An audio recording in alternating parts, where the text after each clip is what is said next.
మనం మంచి చేస్తే మంచి తిరిగి వస్తుంది.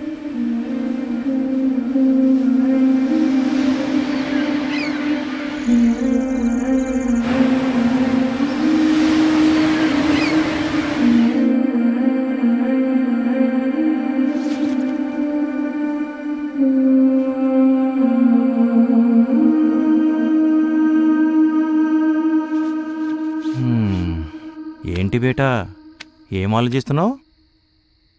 నువ్వు ఎక్కడి నుంచి వచ్చావు చెప్పు బేటా. మానకి జై.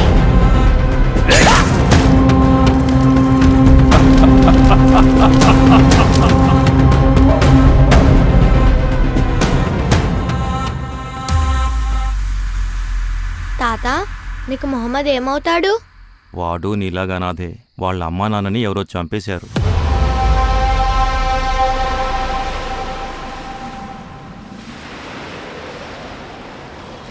తమ్ముడేమో తన నాన్నని అన్నని చంపిన వాడిని ఎలాగైనా చంపాలని పగతో బ్రతుకుతుంటే, నాయక్ మాత్రం తమ్ముడి మీద ఉన్న ప్రేమతో బ్రతుకుతున్నాడు.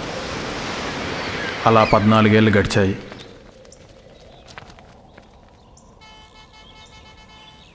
మా పర్మిషన్ ఏమైంది ఆఫీసర్? రెడీ సార్, కానీ ఈ డాక్యుమెంట్ పర్మిషన్ వల్ల ఉపయోగం లేదు. అసలైన పర్మిషన్ రావాల్సింది గవర్నమెంట్ ఆఫీస్ నుంచి కాదు, కళింగపట్నం ఏరియా కింగ్ వర్మ. ఆ వర్మ నుంచే రావాలి. వర్మనా? వర్మ అంత తోపా? రాజుల రాచరిక పాలన పోయుండొచ్చు, కానీ రాజులా ఏలే రాక్షస పరిపాలన మాత్రం ఇంకా ఇక్కడ జరుగుతూనే ఉంది.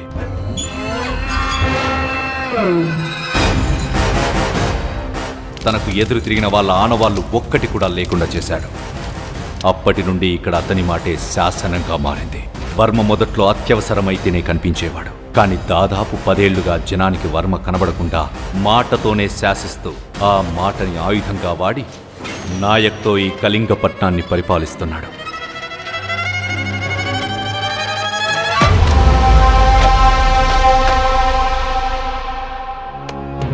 రేయ్, అందరూ వినండి. ఇక నుంచి నేను అవసరం ఉన్నప్పుడు మాత్రమే బయటకు వస్తాను. నా అవసరం రాకుండా వీడే చూసుకుంటాడు. మీరందరూ వీడేం చెప్తే అదే చెయ్యాలి.